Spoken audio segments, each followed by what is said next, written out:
Hi viewers, welcome to our channel. Bengaluru rave party మీడియాలో ఎంత సంచలనంగా మారిందో మనందరికీ తెలిసిందే. అయితే అందులో పార్టిసిపేట్ చేసిన నటి హేమ డ్రగ్స్ తీసుకుందా లేదా అన్న విధంగా ఒక టెస్టులు చేయడం జరిగింది. అయితే ఇప్పుడు పాజిటివ్ వచ్చింది, తను డ్రగ్స్ తీసుకున్నట్టుగా తేలడం జరిగింది. మరి ఇప్పుడు ఫర్దర్ గా ఏం జరగచ్చు, ఆమెకు శిక్ష పడచ్చా లేదా? సో ఇదే అంశం డిస్కస్ చేయడానికి ప్రజెంట్ మనతో పాటు ఇమ్మంది రామారావు గారు సీనియర్ జర్నలిస్ట్ ఉన్నారు. వారితో డిస్కస్ చేద్దాం. సార్ నమస్కారం. సార్ నమస్తే. సార్, నటి హేమ అయితే డ్రగ్స్ తీసుకున్నట్టుగా తేలింది, పాజిటివ్ వచ్చింది తన రిపోర్ట్స్ అని వార్తలు రావడం మనం చూస్తున్నాం సార్. మరి ఇప్పుడు డ్రగ్స్ తీసుకుంటే ఆమెకు శిక్ష పడే ఛాన్సెస్ ఏమైనా కనిపిస్తున్నాయా? మరి మీ ఒపీనియన్ సార్ వీటిపైన? ఇక్కడ హేమ కొంచెం ఎమోషనల్ గా మాట్లాడే వ్యక్తి. ఫస్ట్ ఆఫ్ ఆల్ ఆ ఎమోషనల్ గా మాట్లాడుతూ చాలా మందికి దూరం అయింది. అలాగే నా అసోసియేషన్ అనుకుని చాలా మందికి దూరం అయింది. ఇప్పుడు ఇండస్ట్రీకి దాదాపు దూరంగా ఉందని చెప్పుకోవాలి. ఇంకా లైఫ్ స్టైల్ మనుగడ ఎలా ఉంది అవన్నీ మనకు అనవసరం. ఇప్పుడు మనం ఇండస్ట్రీలో పనిచేయనప్పుడు ఒకటి సొంతంగా వ్యాపారాలు పెడుతుందో ఏదో వ్యవహారాలు నడిపిస్తుందో దాని గురించి పెద్దగా మాట్లాడవలసిన అవసరం లేదు. ఓకే, ఇప్పుడు వార్తల్లోకి వచ్చింది కనుక వార్తల్లోకి రావడమే కాకుండా ఆ వార్తలని తిప్పికొట్టి వాళ్ళందరూ ఫేక్ వార్తలు సృష్టిస్తున్నారు. అనవసరంగా మిగతా ఛానల్స్ వాళ్ళు కూడా హడావిడి చేస్తున్నారు. నాకు ఆ ఛానల్స్ నా కంట పడితే వాళ్ళు వదిలేదే లేదని ఒక వార్నింగ్ ఇచ్చింది. ఆ తెల్లారుజామునేమో లేదమ్మా నువ్వు ఇంట్లో వంట చేసుకోవచ్చు కానీ మా రేవ్ పార్టీలో ఉన్నావు, ఇదిగో ఫోటోలు అంటే ఆ ఫోటో నాది కాదని చెప్పింది. అంటే ఇక్కడ కృష్ణవేణి అనే పేరు ఉందమ్మా, మరి నువ్వేనా నువ్వు కాదా అంటే ఎంత మాత్రం నేను కాదని దబాయించింది. ఒకసారి మరి మీకు పోలీస్ స్టేషన్కి కంప్లైంట్ ఇవ్వాల్సి వస్తుంది జరిగినటువంటి వివాదాల మీద. మేము ఒక క్లారిటీతో ఉండాలి కదంటే మీ ఇష్టం వచ్చినట్టు చేసుకోండి అని చెప్పింది. అప్పుడు పోలీసులు నార్కో టెస్ట్కి పురమాయించారు. దాంట్లో ఆవిడ డ్రగ్స్ తీసుకున్నట్టు అందులో పాజిటివ్గా వచ్చింది. కేసు ఏంటంటే నార్కో పరీక్షల్లో పాజిటివ్గా, అంటే వాళ్ళు ఏదైతే ఎగ్జిక్యూట్ చేశారో ఆ క్రైము నిజంగా ఈవిడ చేసినట్టుగా నిరూపణ అయింది. కాదంటే తెలుగుదేశం మన వీళ్ళకి ఏంటంటే పేరు తెలియకుండా ఏదో మార్పిడి పేరు పెట్టుకుంటారు. ఎవరైనా పరాయి ఊర్లో ఉండి వాళ్ళు హోటల్స్లో ఉన్నా ఏం చేసినా వాళ్ళు సొంత పేర్లు ఇవ్వరు. అందుకే ఆధార్ కార్డు ఇస్తారు. ఆధార్ కార్డు ఇస్తే వాళ్ళు జాబ్ కార్డు ఏదో పాన్ కార్డు చూపిస్తారు కానీ ఆధార్ కార్డు చూపించరు అన్నమాట.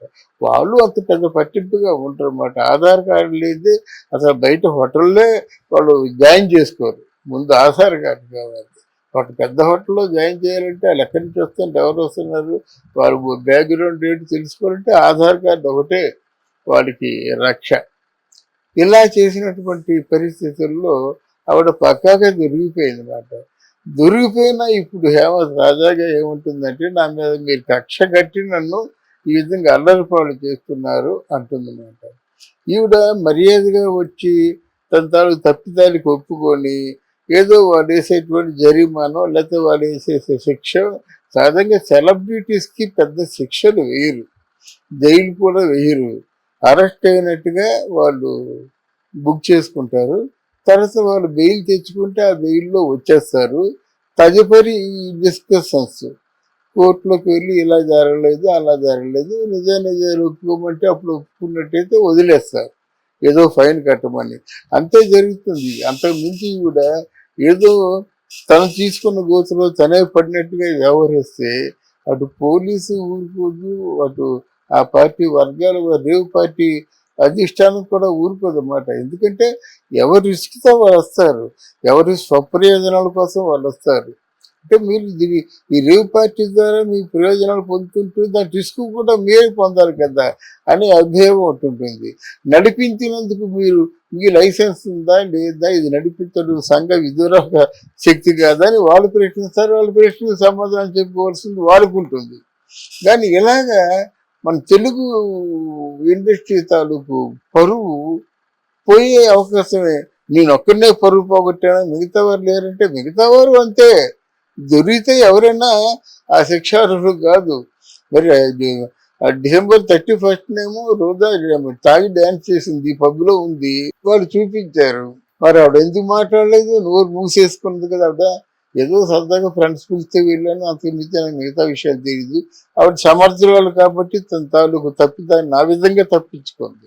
వీడికి ఏంటంటే నేను చాలా సిన్సియర్, నేను నిప్పు లాంటి మనిషిని, నన్నది మీరు ఇలా కేసు వేస్తారా, నన్ను టార్గెట్ చేస్తారా అనే ఆలోచనతో తను ఎలా ఎదురు తీరుతుంది అన్నమాట. పోలీస్ కేసులు ఎలాగ ఉంటాయంటే అసలు ఒప్పేసుకుంటే దానంత మంచి పని లేదు. ఆ ఫస్ట్ టైంకి ఒప్పేసుకుంటే కారణం ఏంటి అడుగుతారు వాళ్ళు, కారణాలు చెప్తారు వీళ్ళు. సరే ఇది తప్పు, ఇంకోసారి చేయొద్దు, చేయని చెప్పి రాసివ్వు, అది నీకు ఇంత ఫైన్ కట్టంటారు, వదిలేస్తారు. ఇది అలా కాదు. పోలీసులేమో అపఖ్యాతి చేసింది, వాళ్ళ తాలూకు గౌరవ మర్యాదలు కూడా లోటు కదా. అందువల్ల తప్పకుండా ఇది కేసు బిగుసుకుంటుంది. అప్పుడు నిజాలు తప్పదు. ఈలోగా ఆవిడకి ఎవరైనా రాజకీయ నాయకులతో పరిచయాలుండి, బెంగళూరులో పరిచయాలు ఉంటే చెప్పించుకునే ప్రయత్నం చేస్తుంది. బట్ తను తప్పుతను ఒప్పుకోవాలి పోలీస్ స్టేషన్లో. ఎవరు చెప్పినప్పుడు కూడా నీ తప్పు చేశాను, ఇంకోసారి నేను చేయను అని ఆ జరిమానా కట్టి వచ్చే పరిస్థితి ఏర్పడుతుంది అన్నమాట. ఇది చిలికి గాలివాన అయ్యే పరిస్థితుల్లో హేమయ్య తెచ్చుకుంది కనుక దీనికి ఖచ్చితంగా శిక్ష అనుభవించి తీరాలి. Okay sir, thank you so much. Thank you very much.